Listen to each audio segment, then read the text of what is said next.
InDesign has a really cool feature called libraries, and libraries exist as a named file on the hard drive.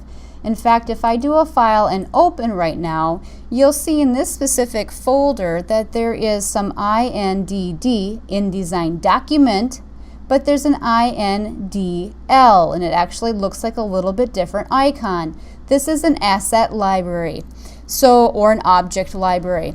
So it exists as a named file on the hard drive. You open and close it just like other files.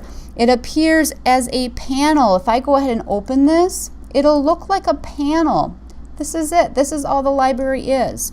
It's independent of the InDesign documents. If I were to close this document, this still remains open. So it is its own independent item.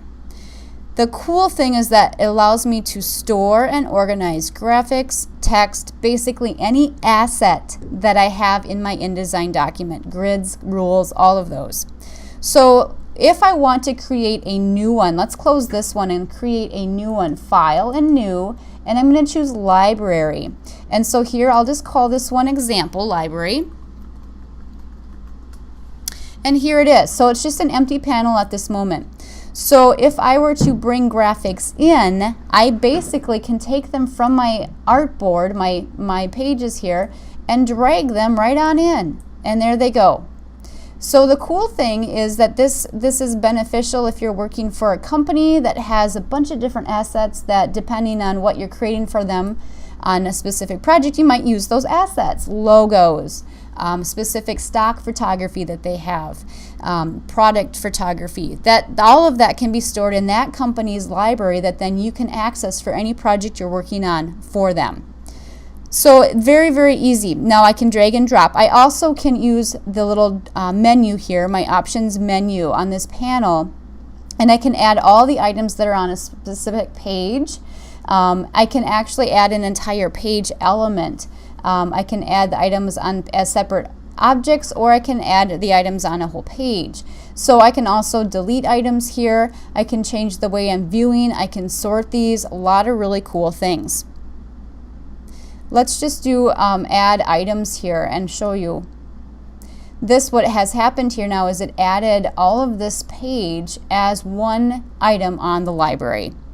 So I have individual items and I have the entire page saved in my asset library.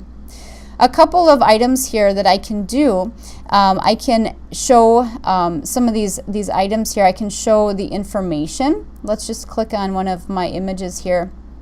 And this just tells me the name, creation date, and if there were a description I could place in there as well, and the type. You can see that I have a lot of different types there.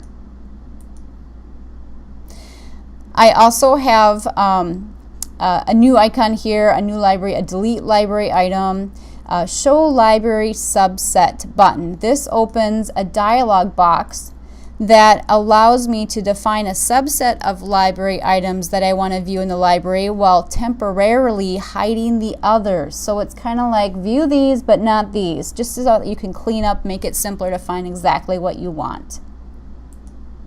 So the library is pretty simple.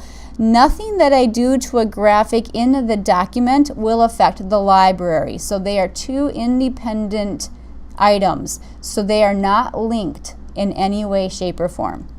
So libraries are a great way to organize your assets in InDesign.